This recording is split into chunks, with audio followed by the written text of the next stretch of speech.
The silence that fell over Le Marais, a restaurant in the heart of Manhattan, was so absolute it felt almost audible.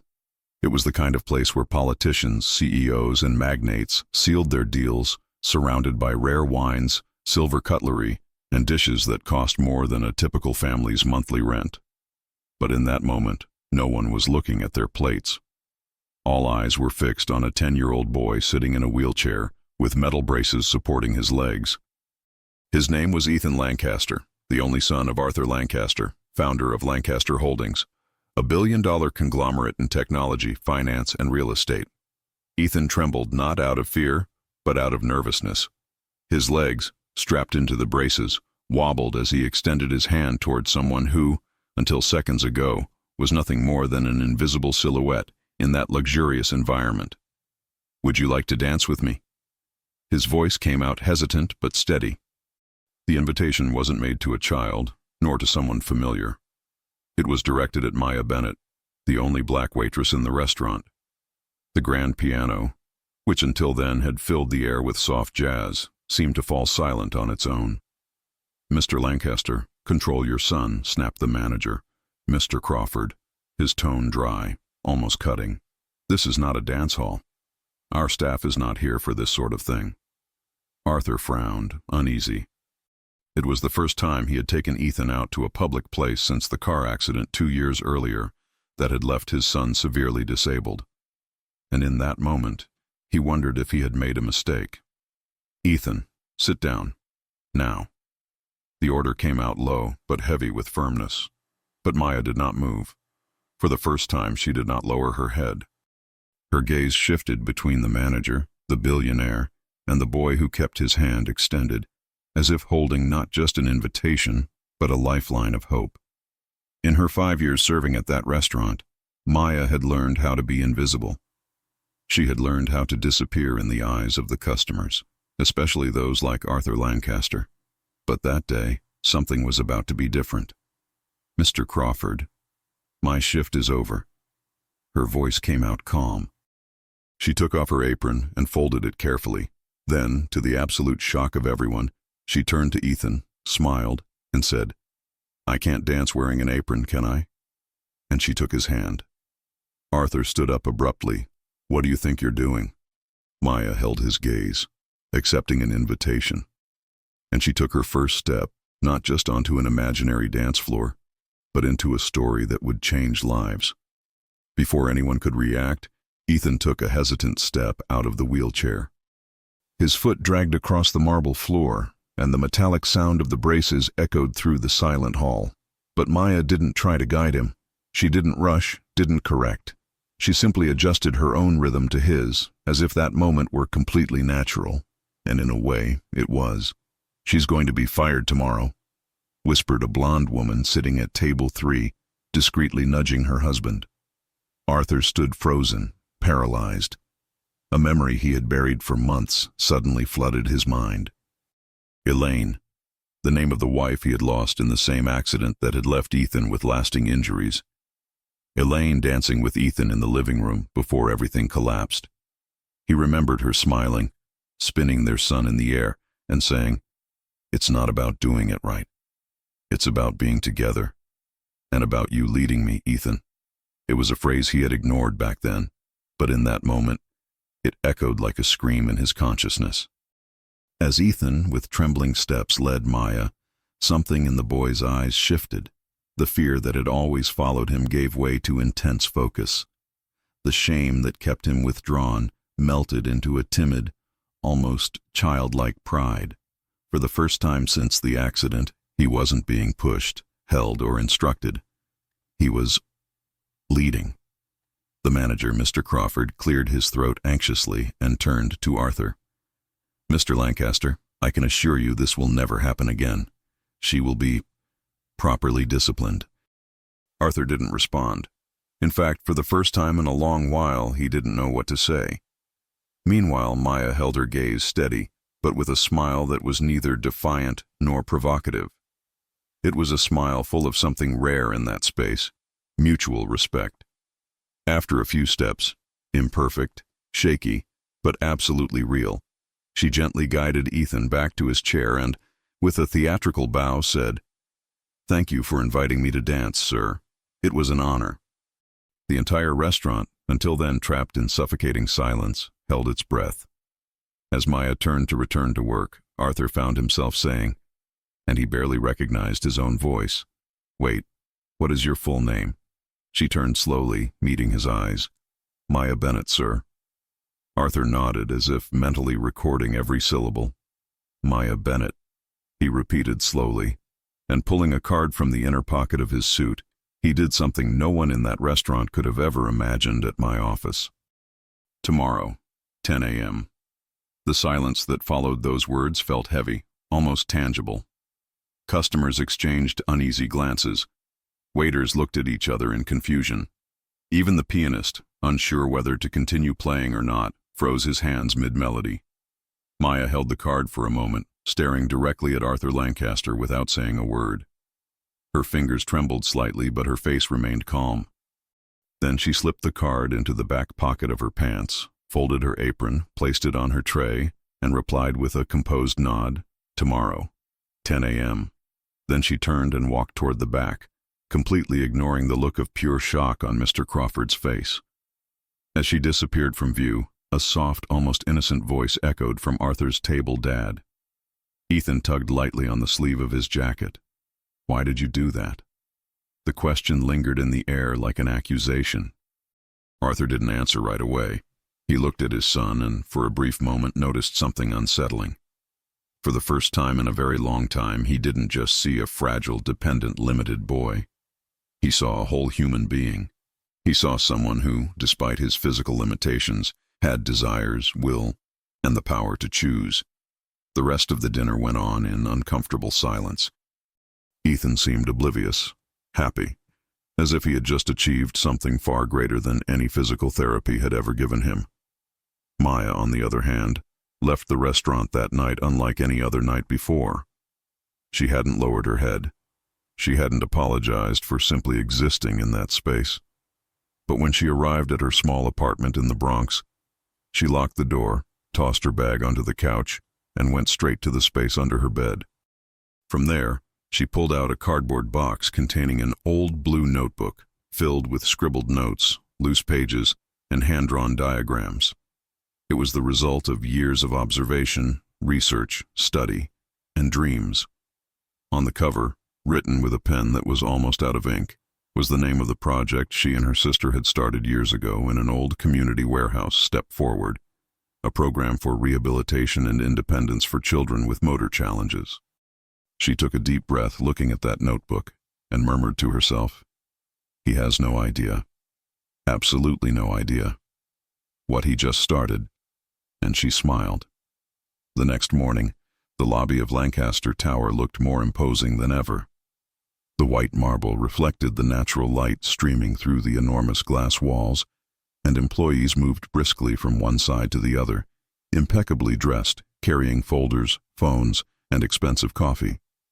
Maya adjusted the hem of her navy blue skirt, took a deep breath, and clutched her slightly worn fabric bag against her chest. It was her best outfit.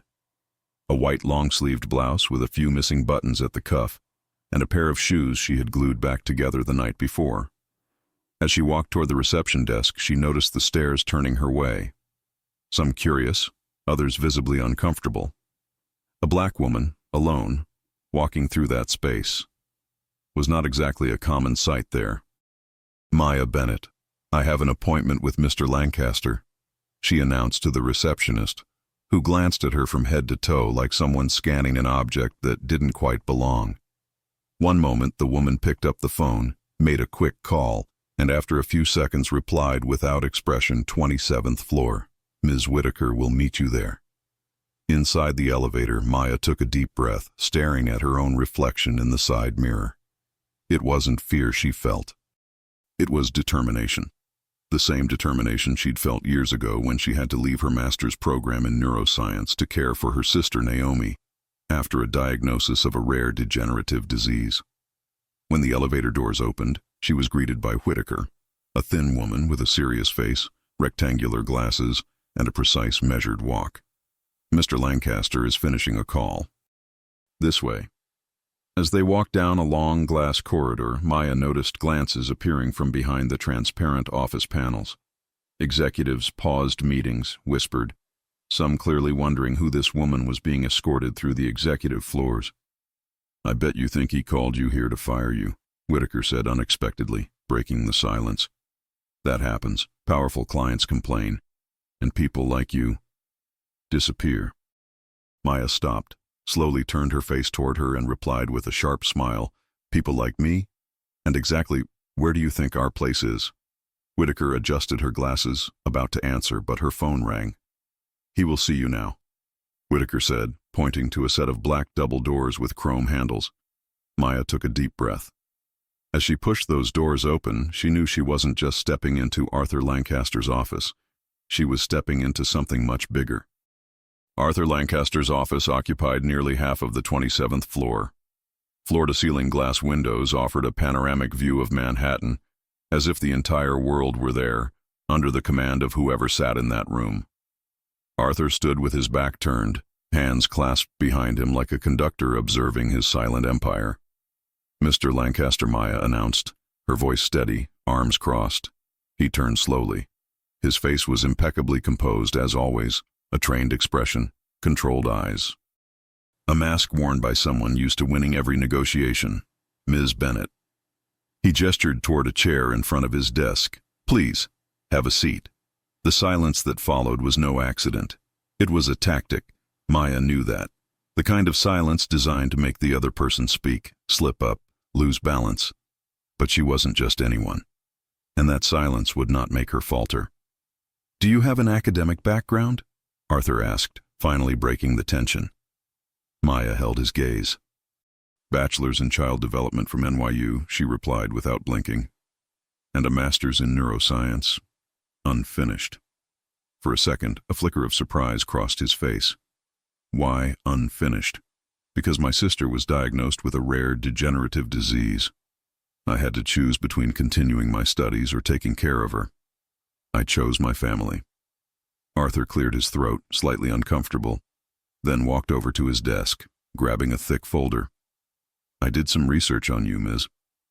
Bennett," he said, opening the folder and spreading out several documents. "I wanted to understand who the woman was who," he hesitated, "danced with my son."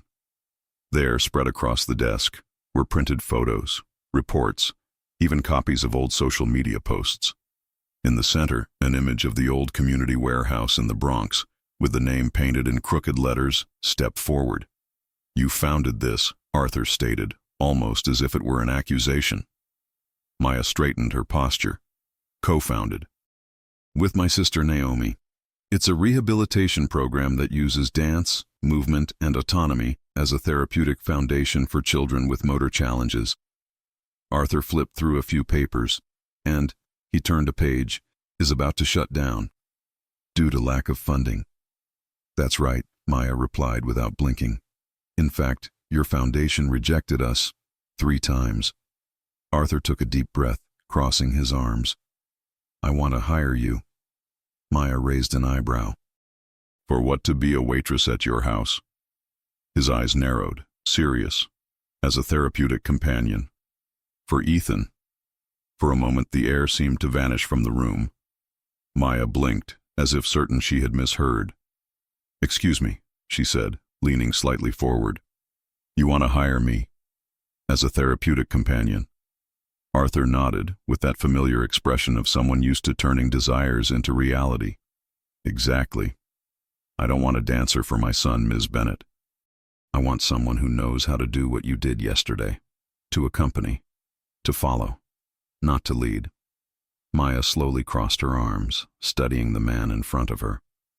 For the first time she looked beyond the billionaire, beyond the magnate, beyond the name, and she saw something perhaps even he didn't realize was spilling out of him, a desperate lost father. "I'll pay you 5 times what you make today," he added, as if that were the ultimate irrefutable argument. Slowly, Maya stood up. "No." Arthur blinked, confused. For the first time in years, maybe decades, someone had told him that little word he was entirely unaccustomed to hearing. What Arthur asked, frowning, genuinely incredulous. No, she repeated, her voice calm but firm. I don't work for people who, before seeing my competence, look at my skin color or where I come from. She took a step toward the desk, placing her hands on it. And I most certainly don't work for people who think they can solve emotional problems by writing checks. Arthur's face flushed slightly. You're turning down an offer that would solve all your financial problems, he said, somewhere between disbelief and anger. Out of pride, Maya took a deep breath. No, she replied, out of dignity. She turned toward the door, but before leaving, paused and looked over her shoulder. And also because your son deserves more than someone being paid to pretend they care. Arthur stood speechless, frozen, as she walked toward the exit. When her hand touched the doorknob, she turned once more. Ethan doesn't need more specialists, Mr. Lancaster. Her voice was softer now, yet irrefutable. He needs space to lead his own life. Arthur clenched his fists. You don't know my son. No, she replied, but I know people like him very well. And I know the greatest limitations aren't in the body. They're in the invisible cages the world builds around them. Maya then pulled a card from her bag, placed it on the desk, and said, Step forward. Tuesdays and Thursdays at 4. The first class is free. On Tuesday morning, the Bronx felt like a world completely apart from the one where Lancaster Tower stood. The streets were narrower, the buildings older, and luxury cars were practically non-existent there. But parked right in front of 418 Willow Street was a shiny black Bentley. So out of place it looked like a museum piece accidentally dropped into the wrong neighborhood. There's a Bentley parked outside, Naomi said, adjusting her hijab with visible nervousness as she hurried toward Maya at the community center's front desk. And you're not going to believe who's sitting inside. Maya looked out the window and confirmed it. In the back seat, Ethan was staring anxiously at the building, wringing his hands in his lap. In the front seat, gripping the steering wheel, frozen as if fighting an internal battle, was none other than Arthur Lancaster. He's not getting out, Naomi commented, crossing her arms. Men like him don't step into places like this. Maya, however, smiled, remembering the look in Ethan's eyes that night at the restaurant. Never underestimate the power of a determined child, she replied, keeping her eyes on the scene. For a few seconds, nothing happened. But then, the car's door handle shifted. The back door opened and Ethan slowly climbed out, adjusting the braces on his legs. And to everyone's surprise, even Maya's, Arthur got out as well. He wore khaki pants, a navy blue sweater, and brand new white sneakers, in an almost clumsy attempt to appear casual, but it practically screamed that he didn't belong there. Maya watched, arms crossed. Well, well, she whispered to Naomi. Even kings step down from their thrones, when the reason is strong enough. Arthur looked around, visibly uncomfortable. Everything here felt strange, out of place. The walls of the community center were covered with handmade posters with phrases like, your pace, your rules, every step counts. Here, no one gets left behind. Inside the space, children with various motor challenges moved freely, following a gentle beat coming from a simple speaker in the corner. Boys with prosthetics, girls in wheelchairs, other kids using canes, crutches, or braces, and all of them, without exception, had smiles on their faces that couldn't be found even in the most luxurious halls of Manhattan. Maya stepped forward with that same calm smile of someone who knows exactly what's about to happen. Welcome to Step Forward. Arthur observed everything, wary. There was something about this place that deeply unsettled him.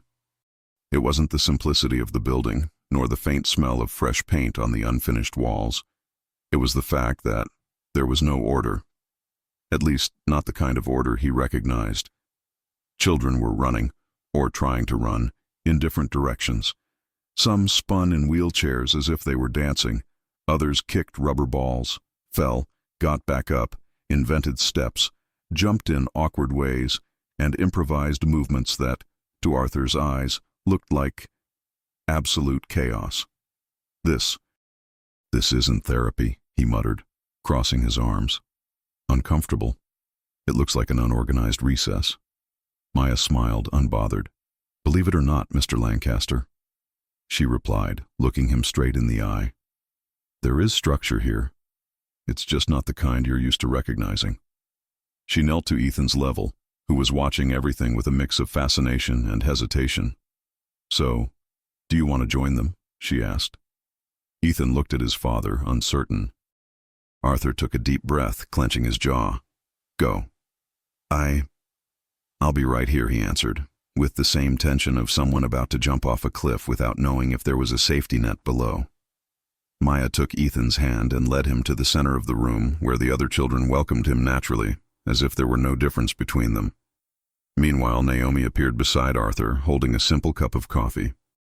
"The first day is always the hardest," she said, offering him the cup for the parents, not for the kids. Arthur accepted the cup with a small nod but didn't take his eyes off Ethan. "I've hired the best physical therapists, neurologists, psychologists," he murmured, almost like trying to justify himself, "and none of that." He gestured vaguely with his hand. "Looks like therapy." Naomi crossed her arms, smiling slightly. "And how's that been working so far, Mr. Lancaster?" Arthur didn't answer. At that moment, the warehouse door opened again. An older woman, leaning on a cane with carved details, entered with a steady step and sharp eyes. Her hair, gray and braided, was as elegant as her posture. "Oh no," Naomi whispered. "Dr. Evelyn Carter." Arthur turned, surprised. Dr. Evelyn Carter. The neuroscientist from Harvard retired, but yes. Naomi replied, keeping her eyes on her. "And if she's here, then this is far more than you think. Mr. Lancaster, doctor." Evelyn Carter greeted, leaning slightly on her cane, but maintaining a presence that commanded the entire room. "Curious to see you here." Arthur pressed his lips together, clearly unsettled. "Dr. Carter, I wasn't expecting to find you in this." He glanced around, hesitant. Context. She raised an eyebrow, savoring the irony. "Naturally. After all, your foundation rejected my research proposal. 3 times. Arthur took a deep breath. Uncomfortable. He began. "But Dr." Carter interrupted him with a graceful yet firm raise of her hand. "It's all right, Mr. Lancaster. I'm not here to discuss the past. I'm here because I oversaw the development of this program." She gestured around. "We are conducting a groundbreaking study on how non-directive approaches using movement and dance impact neural reconfiguration in children with motor challenges." Arthur narrowed his eyes, processing information that didn't quite fit into his structured worldview. This is a scientific project?" he asked, almost incredulous. "And highly successful," Maya answered, having just returned. "We've just published our first results." Naomi, who had been listening nearby, stepped forward holding a tablet. "Look," she said, showing Arthur a headline that read, "Revolutionary Child Rehabilitation Method Shows Stunning Results." Arthur took the tablet, read through a few sections, then looked around, beginning, perhaps for the first time, to realize that what seemed like chaos was, in fact, a kind of order he had never understood, until now. But what came next was a blow he hadn't expected. The doors of the community center swung open, and a group of reporters walked in, cameras and microphones in hand. Arthur went pale. "Is this part of your plan?" Arthur asked, staring directly at Maya, his tone a mix of accusation and fear. She simply smiled, calm and composed. "Actually, yes. We published the results today, and invited the press." The blood seemed to drain from his face. You used my son for a public spectacle?" he asked, his voice now a cold whisper. Maya crossed her arms and walked toward a wall covered in framed photos. Dozens of children's faces hung there, each with little plaques describing their progress, milestones, and achievements. But on the far end of the wall, there was one empty frame. "And that?" Arthur asked, frowning. Maya smiled, pointing at it. "Our future. The rehabilitation center we could build if we had the resources. 500 children a year, instead of 50. Arthur narrowed his eyes, staring at that empty frame like someone seeing something for the first time that had always been there, but he had never wanted to see. "So he began, but his voice faltered. You orchestrated all of this. The dance, the meeting, bringing me here on Media Day. Maya crossed her arms, holding his gaze steady. No, the dance was your son's choice. The rest, she gave a half smile, was simply recognizing an opportunity. Arthur clenched his jaw, looking away, his old armor of arrogance rising, until a sound made him turn. The absolute silence that had taken over the room was now filled only by a faint metallic sound, soft but persistent. He turned and saw Ethan, standing at the center of the room, surrounded by the other children. He was without one of his leg braces. The boy took a deep breath, adjusted the single crutch strapped to his right arm, and under everyone's gaze, did something he had always been told was impossible. He took a step, trembling, small, awkward, but absolutely his. The entire room held its breath, and then, as if a spark had ignited a wildfire, applause erupted. The children cheered, reporters snapped photos frantically, and even a few staff members wiped away tears. Arthur brought his hand to his face. For the first time in years, he couldn't, and didn't want to, hold back the tears that streamed down, hot, disorienting, dismantling every brick of the invisible wall he had spent decades building around himself. A reporter quickly stepped forward. Mr. Lancaster, can you comment on your presence at Step Forward today? Is it true that your foundation rejected this program 3 times? Arthur looked at his son, then at Maya, then at the cameras. And then, he did something he hadn't known he was capable of. He smiled. Do you know what's the hardest thing for someone in my position, he said, loud enough for everyone to hear? Admitting when we're wrong. The silence that followed was more powerful than any speech. The Lancaster Foundation is proud to announce that it will fully fund Step Forward for the next 5 years and build a permanent rehabilitation center based on the methodology developed by Maya Bennett and Dr. Evelyn Carter. Applause exploded. Cameras flashed. Naomi let out a shout of surprise. Arthur, however, raised a finger. With one condition. Everyone held their breath. Maya crossed her arms, tense. The condition is that Maya Bennett has full autonomy over the program. No corporate interference. None. Maya blinked, stunned, and then, for the first time that day, she smiled. Not just with satisfaction, but with victory.